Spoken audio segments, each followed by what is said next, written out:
The pawnbroker's shop on Quay Street smelled of tallow and old brass, and Eleanor Ashby did not yet know that the ring her husband had carried through that door an hour before would be back in her possession by nightfall, returned by a hand she had buried in her grief 11 years ago. She knew only that the ring was gone. She had reached for it that morning. As she reached for it every morning, the small, worn band of her mother's garnet that she kept on a ribbon at her throat when her fingers grew too thin to hold it, and the ribbon had been empty. The clasp lay on the dressing table where someone had unfastened it in the dark. She had stood very still in the gray light from the window, one hand at the hollow of her neck, and understood without being told. Winstead Hall sat above the harbor at Pembroke, a tall gray house of salt-stained stone that had once been the proudest seat on that stretch of the Dorset coast, and was now a house that kept its shutters half drawn against the people it owed. Eleanor had come to it as a bride of 21. 4 years passed, and she had watched the rooms empty. One at a time the Flemish hangings sold, the library thinned, the second carriage gone, the under-servants let go with references and a month's wages her husband could ill afford, and paid them anyway because he could not bear to send them off with nothing. She did not blame him for the selling. The debts were not his.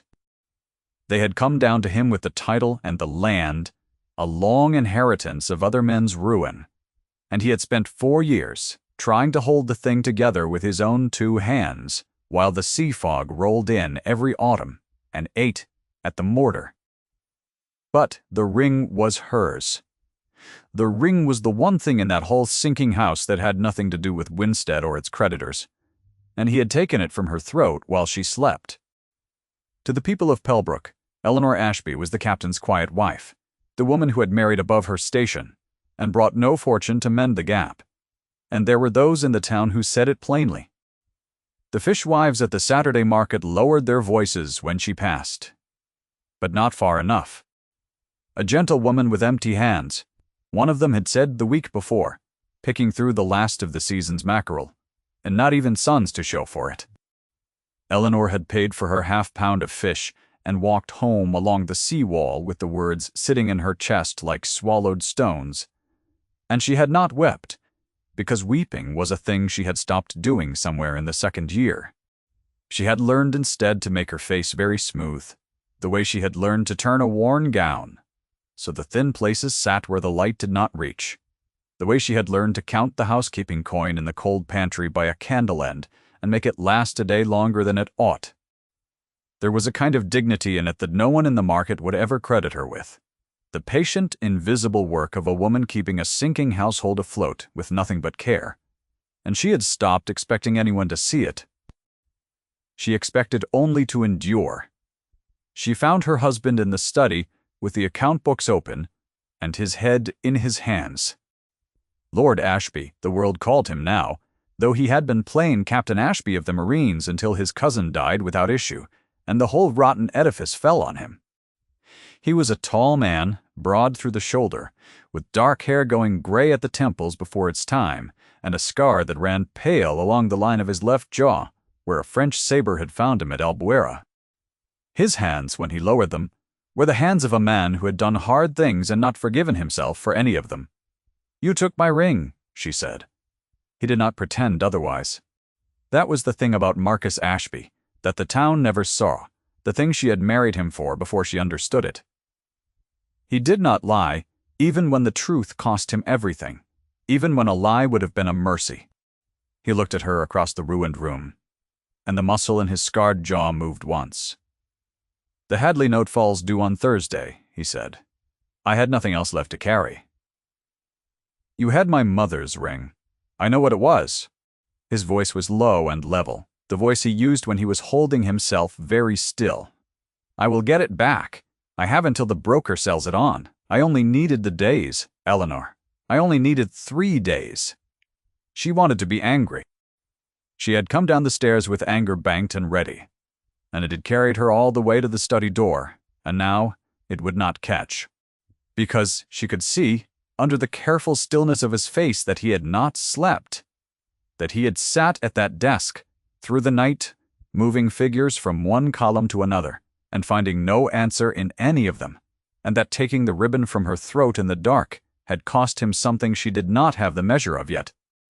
He had married her without a settlement, because he had wanted her, and not a fortune, and the town had never let him hear the end of it, and now 4 years on, he could not keep her mother's ring on her own neck. Which broker, she said instead. He told her Key Street, the small one near the customs house, an honest enough man named Pello, who would hold a thing a fortnight before he put it in the window. And Eleanor stood in the doorway of the study, and felt the morning tilt slightly under her, because she had not expected to be told, and being told meant he trusted her with the shape of his shame, and that was its own kind of wound. If you have ever loved someone you could not save, you will know the particular silence of that room. Stay with her a little while. The story turns on what walked through that broker's door next. What neither of them knew, that gray Tuesday morning, was that the ring had already passed out of Pello's keeping. It had been bought within the hour by a traveler newly off the Bristol packet, a weathered man of perhaps 33, with sun-dark skin and a sailor's roll to his walk, who had stopped into the shop to ask the way to the Winstead estate, and had seen, lying on a square of black baize beneath the counterglass, a small worn band of garnet he would have known in the dark. With his eyes put out, he had asked to see it. He had turned it in his fingers, and his fingers had not been steady. On the inner curve of the band, worn nearly smooth now, was an inscription he had watched a jeweler cut into it when he was 9 years old, and his mother still lived.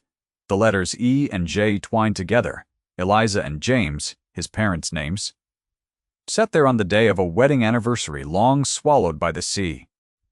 He had paid the broker 3 times what the man asked, and walked out into the salt wind with the ring closed in his fist and his heart going like a drum, because the last living soul who could have worn that ring was his sister Eleanor, and his sister Eleanor had been told 11 years ago that he was drowned off the Cape with all hands. His name was Edmund Hale, and he had not drowned. Eleanor had been 17 the year the news came. She had been a girl in a parsonage on the Somerset Levels, the daughter of a clergyman of small means and great gentleness, and her brother Edmund had been her whole horizon, 3 years older, and bound for the sea since he could walk. He had gone out as a midshipman on an East Indiaman, the Calliope, and somewhere south of the Cape of Good Hope, the Calliope had met a storm that broke her on a reef and scattered her people across an ocean, and the owners had written a letter of regret, and the parsonage had gone into mourning, and that was the end of Edmund Hale. Their father had not lasted 2 winters after. Eleanor had buried him in the spring. She turned 19 and gone out into the world a clergyman's orphan daughter, with £100 and no protector, and she had made her way as a governess in 3 houses before the 3rd of them brought her, by a road too long to walk again, to the notice of a scarred marine captain who would shortly and unwillingly become a lord. She had told Marcus about Edmund once, early in the first weeks when they were still learning the country of each other. She had told him about the boy who taught her to skip stones and to read the tide tables, who had promised to bring her back a green parrot in a length of Indian silk, who had written her 7 letters from 3 ports and then had written no more. Marcus had listened the way he listened to everything completely without fidget or interruption, and at the end he had said only, "I am sorry you lost him." And the plainness of it had undone her more than any elaborate sympathy could have. She had married a man who did not perform his feeling. She was still learning 4 years on how much there was under the still surface of him. That Tuesday she did not go to the broker. She had meant to, had got as far as her bonnet and gloves, and then a cold practicality had stopped her at the front door, because she had perhaps 2 shillings of her own, and the ring was worth £12 if it was worth a farthing, and walking to Quay Street to stare at a thing she could not buy back would only feed the ache. So she went instead to the nursery wing that held no children, the long disused range of rooms her husband could not bring himself to close off entirely, and she sat at the window seat where the light was good and took up the household mending, because there was always mending, and the work kept her hands from her empty throat. She was there when the knock came at the great door below, and she heard old Bartlett the butler cross the hall, and she heard a man's voice she did not know ask for Lord Ashby. A travelled voice, roughened at the edges, with a warmth in it that snagged at something in her chest the way a half-remembered tune will snag. She set down the mending. She did not know why she set it down. She would wonder about that afterward, the way the body knows a thing before the mind is permitted to. Below, in the cold front parlor where the good chairs had long since gone to the salad room, Marcus Ashby received his visitor. Standing because a man does not sit to hear what a stranger has come to say about his debts. He had assumed it was a creditor. The town was full of them, and they grew bold. The stranger who came through the door, however, was no creditor. He was a sea-burned man in a good plain coat, with gray eyes set wide and a weathered face and a way of standing with his feet planted as though the floor might pitch. And he held his hat in one hand and something small closed in the other, and he looked at Marcus Ashby with an expression Marcus could not read at all. "My lord," the stranger said, "forgive the intrusion. My name is Edmund Hale. I have come a very long way, and I find I do not know how to begin, so I will begin badly. I bought a ring this morning, from a broker on Quay Street. I am told it was you who sold it." Marcus felt the floor of his own ruin open a little wider beneath him. He had known the sale would shame him. He had not thought it would be flung in his face by a stranger before the day was out. "I sold a ring this morning," he said. "I do not see what business of yours that makes it." "It is my mother's ring," Edmund Hale said. There is an inscription inside the band. 2 letters twined, E and J. I watched it cut when I was a boy. The last woman to wear it was my sister. He stopped. His weathered throat worked. My sister, Eleanor. And the broker, when I pressed him, gave me the name of the gentleman who had brought it in. And the gentleman's name was Ashby of Winstead. And I've spent the whole walk up from the harbor telling myself it cannot be, because my sister is dead these 11 years. And yet here I am, and I'm asking you, my lord, with my whole heart I am asking you. The woman whose ring this was, where is she? There are silences that have weight. Marcus Ashby stood in the cold parlor and felt this one settle over him like snow. He had married a woman who had buried a brother at sea. He had held her in the night when she dreamed of green parrots and gray water. He knew the name. He had carried the name in him for 4 years, as one carries the small, permanent facts of a beloved person, and the name was a wound. In her he could not reach, and now a living man stood in his ruined parlor, and the name fit him like a key in a lock. "She is upstairs," Marcus said, and his level voice was not entirely level. "She is mending the linen. She is my wife." Eleanor heard her husband's tread on the stairs, and a second tread behind it, slower, uncertain, and she rose from the window seat with the mending sliding from her lap to the floor. The door of the disused nursery opened. Marcus stood in it, and his face was the face he wore, at the worst moments, the still one that held everything in. And behind him, in the dim corridor, stood a man she did not know, except that she did know him. The body knew him before the mind would allow it. She knew the set of the shoulders and the wide gray eyes that were her father's eyes and her own eyes, and she knew the way he stood as though the floor might move, and the years fell away from his face the way frost burns off a window. And she was 17 again in a parsonage garden, watching a boy walk down to the sea. "Nell," he said. Only she had ever been Nell, and only he had ever said it. She did not faint, though the room went white at the edges, and her hand found the back of the window seat and gripped it until the wood bit into her palm. She had spent 11 years learning that the dead do not come back, that grief is a door that opens only one way, and the whole architecture of that knowledge fell in on itself in the space of a single breath. Her mouth said his name. Her mouth said Edmund, and then said it again, and her hand came up to her empty throat where the ring should have hung, and Edmund Hale crossed the disused nursery in 3 strides and opened his fist, and there on his weathered sea-brown palm lay their mother's garnet ring. "I bought it back," he said. "I did not know it was yours. I knew only that it was hers, and that meant it could only be yours. And I have been trying not to hope the whole way up the hill." His voice broke on the last of it. "Nell, they told me you were a governess somewhere in the West. I have been 3 years looking. I went to the parsonage first, and there were strangers in it, and the new clergyman did not know your married name, and I had almost given it up. And then a ring in a broker's window. She took the ring from his palm because her hands needed something to do that was not shaking, and she closed it in her fist, exactly as he had. And she looked from her brother's living face to her husband standing silent in the doorway, and the whole impossible morning resolved itself into one plain fact that she could hold. He had sold the ring, and the selling of it had brought her brother back from the dead. Stay with me, because what comes after the miracle is the harder country, and it is in that country that the rest of this is told. Edmund Hale had not drowned off the Cape, though for the better part of a year he had not known himself why. The Calliope had broken, on a reef in the dark, and Edmund, 16 and strong and lucky in the particular way that does not feel like luck for a long while, had gone into the water and been carried by the wreckage and the current onto a spit of sand on a coast with no name he knew.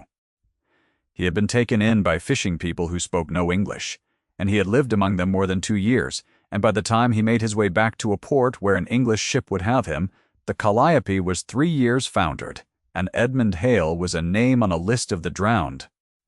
He had worked his passage home by slow degrees, a man with no papers and a dead man's name. And he had made a small competence in the carrying trade out of Bristol over the years that followed, enough to come looking, enough to come home. He told them this over the long afternoon in the cold parlor, where Bartlett had lit a fire of the last good coal without being asked, because even an old butler knows when a day has turned. And Eleanor sat with her brother's hand in one of hers and her mother's ring in the other and could not stop looking at his face as though it might dissolve. Marcus stood by the window for a long while, and then when the first shock had worn to something they could all breathe around, he sat and he listened, and now and again Eleanor felt his eyes on her with a question in them she was not yet able to answer. For there was a thing in the room that the joy had not dissolved, and it was this. The man who had brought her brother home had done it by stealing from her throat the last thing she owned. Eleanor did not think of it as stealing, not truly, but the word sat at the edge of her mind, and would not be entirely banished. Marcus had taken the ring to save the house that was sinking anyway. End quote. And in the saving of it he had nearly let go the one thread that led back to everything she had lost, and only the blindest chance, only a brother off a Bristol packet stopping to ask directions had caught the thread before it sank for good. She held both facts and could not make them lie down together. Edmund stayed at Winstead that night and the next in a guest room aired hastily and warmed with a pan, and in the days that followed, Eleanor came to understand the size of what had walked back into her life. They had so much to give each other. She told him of their father's last winters, of the parsonage sold, of the 3 houses where she had taught other women's children their letters and their globes. He told her of the fishing coast and the long passage home of the years he had carried her in his mind as a girl of 17, and arrived to find a woman of 8 and 20, with a thin worn face and a great stillness in her that he did not remember and grieved to see. And he saw, because he was not a stupid man, and the sea teaches a man to read weather, that his sister lived in a house that was going down by the head, and that her husband was a proud man bailing with a teacup, and that there was something between Nell and her lord that had not been said and was costing them both. He watched her move through the cold rooms in the mornings, and he saw what the town did not. He saw her stop at the foot of the great staircase to write a chair that no guest would ever sit in, simply because a thing out of True offended her. He saw her carry broth up to a kitchen maid laid low with a fever, and sit with the girl, an hour, and come down with her sleeves still turned back and say nothing of it to anyone. He saw her count the candle ends into a tin to be melted and run again, and laugh once quietly at the green absurdity of a great house that could not afford to be lit. The Nell he had left had been a girl who skipped stones. The woman he had found was someone the world had decided not to look at, and the not looking was its own slow cruelty, and Edmund Hale, who had spent 11 years invisible himself under a dead man's name, knew exactly what it cost. It was Edmund who said it first, on the 3rd evening, when Marcus had gone out to the home farm, and the brother and sister sat by the parlor fire. "He took the ring while you slept," Edmund said. It was not a question. I read it in your face when I gave it back. You have not forgiven him yet. He took it to pay a note, Eleanor said. He meant to redeem it. He did not know what he was nearly throwing away. Neither of us did. That is not what I asked. She looked into the fire. The garnet ring was back on its ribbon at her throat, and she touched it as she spoke. The old habit returned. I do not know how to be angry at the thing that gave you back to me, she said at last. And I do not know how to stop being angry that he could reach into the dark and take the one piece of you I had left. Both are true. I have not found the floor under them yet. Edmund was quiet a while. He had their father's gift for quiet. When the calliope struck, he said, there was a man went into the water beside me, an older hand named Roark, who had been kind to me. He could not swim, I could. I had hold of a spar, and I had hold of his collar, and the sea was pulling us apart.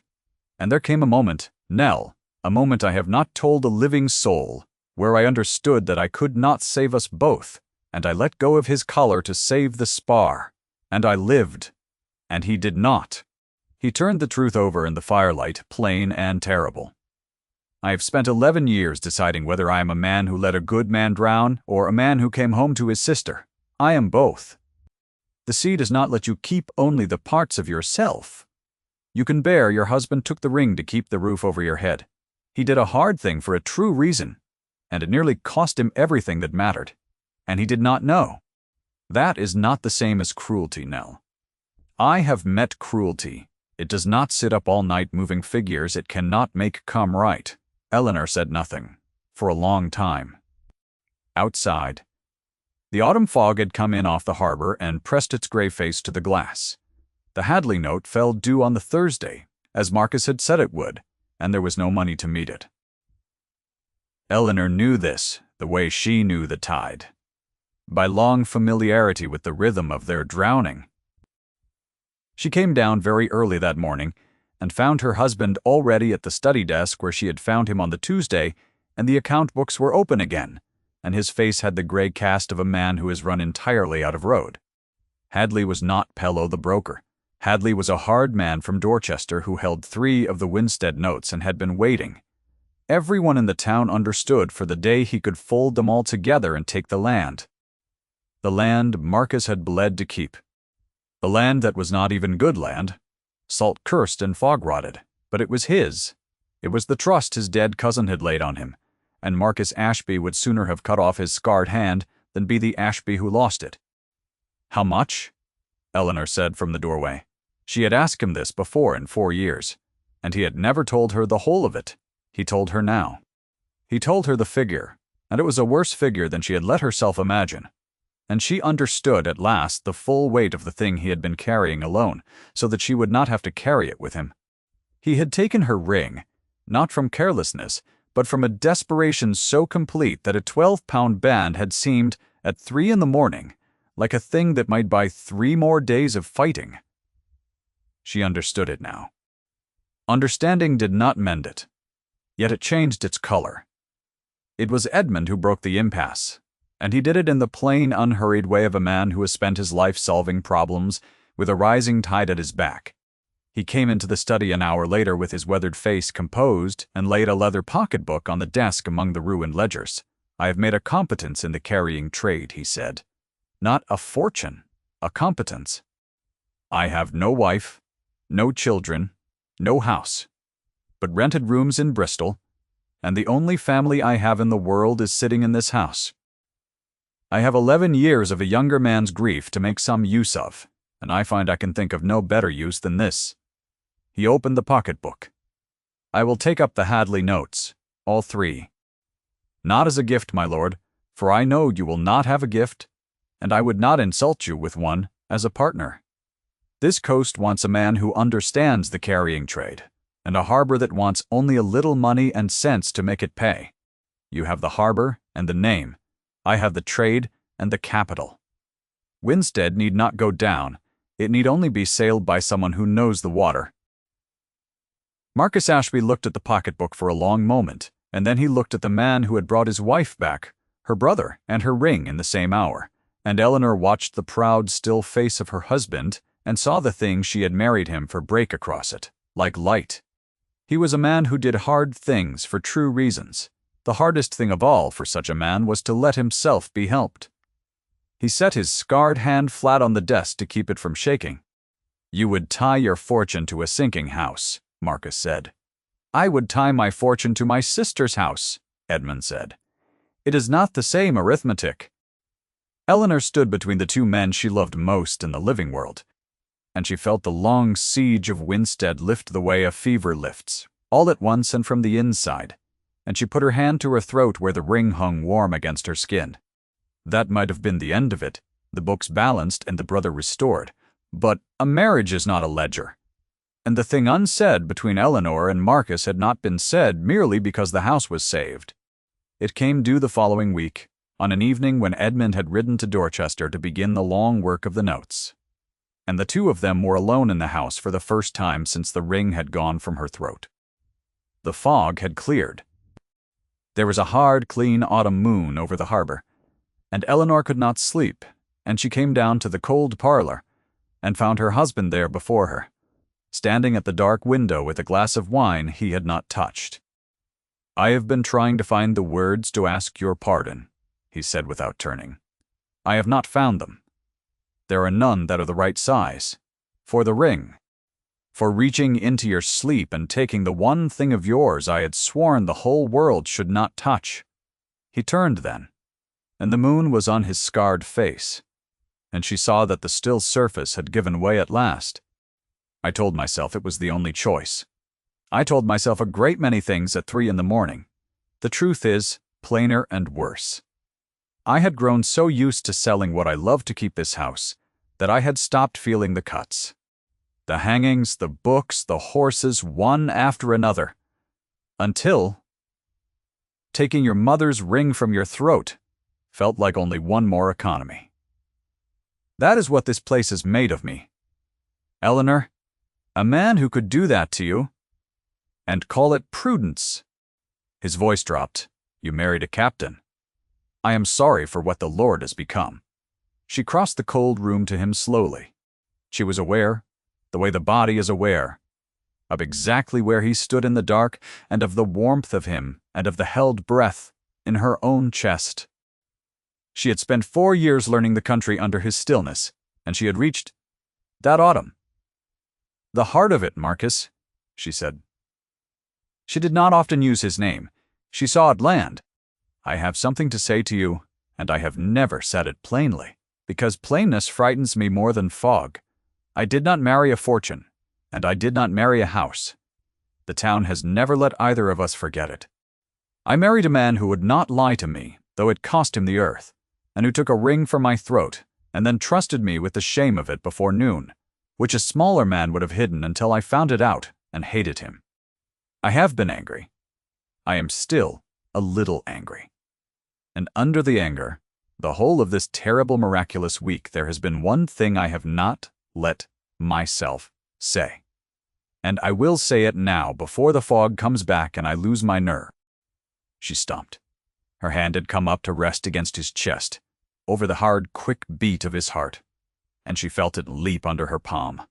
"I want you. Not the Lord, not the house, you. I have wanted you since before I had the right. And I have kept it folded small all these years because I did not think a man so guarded could want a woman with empty hands, and I am done keeping it small." His hand came up and covered hers, where it lay over his heart, and for a moment he did not speak at all, and the not speaking said everything the still man had never let himself say. Then he lifted her hand from his chest and turned it, and pressed his mouth to the inside of her wrist, where the pulse ran fast and traitorous and true, and Eleanor felt the whole guarded length of him come undone by that single deliberate act. "I have wanted you," he said against her wrist, his level voice gone rough, "since the morning at the Hartfields when you corrected my Latin in front of the bishop and went scarlet to the roots of your hair and would not look at me for an hour. I married you telling myself it was sense. A captain wants a clever wife. I have been lying to myself for 4 years, Eleanor, and I am tired of it, and I will not do it tonight." He straightened and he looked down at her, and his scarred face was open in a way she had never seen it, frightening and dear. I love you. I have been afraid to say it because a man who has nothing has no business saying it. And yet, the house is saved, and your brother is alive. And I find I have run clean out of reasons to be a coward. She came up onto her toes, or perhaps he bent. She could never afterward say which, and the kiss, when it came, was soft and slow, and full of a promise that needed no further words, and the garnet ring hung warm between them on its ribbon, witness to a thing 11 years in the coming. Edmund came back from Dorchester 3 days later, with the Hadley notes folded in his coat and a green parrot in a wicker cage, swearing in Portuguese, which he set down in the front hall, and presented to his sister with the gravest face in the world. "I made you a promise," he said, "in a parsonage garden, the summer I was 13. A green parrot and a length of Indian silk. The silk I will have to send for. The parrot would not wait." The bird put its head on one side and said something. No clergyman's daughter ought to have understood. And Eleanor laughed. Truly laughed. A sound that had been gone from Winstead so long that old Bartlett came to the door of the servants' passage to see what it was. The winter that followed was the first in 4 years that Winstead did not lose a single room. Edmund's capital and Marcus's name, and the harbor that wanted only sense between them, began slowly to turn. The salt-cursed land would never be rich, but it ceased to be a death sentence, and ceased to be the thing that hollowed a good man out at 3 in the morning. Edmund took rooms in Pembroke within sight of the water he could not live away from, and he dined at the Hall 3 nights in the week, and the Green Parrot learned the names of the household, and disgraced itself regularly in front of company, and the cold front parlor by slow degrees grew warm. It was at Christmas that Eleanor told them both her news, in the warm parlor with the snow coming down past the tall windows, and the fire built high with coal they could now afford, and Marcus, who never showed his feeling, went so white and then so flushed that Edmund had to put a steadying hand on his shoulder and laugh at him. A child. Come the summer. The nursery wing that had held no children, the long disused range of rooms her husband could not bring himself to close off, would not be disused much longer. Eleanor sat between her husband and her brother, with her mother's ring on its ribbon at her throat, and she thought of the parsonage garden, and the boy who walked down to the sea, and the gray morning. She had reached for the ring and found the ribbon empty, and understood without being told. She had understood the wrong thing that morning. She had thought she had lost the last of what was hers. She had not known that the same hand that took the ring would, before nightfall, give her back the brother she had buried, and before the year was out, give her back the husband she had been too frightened to claim.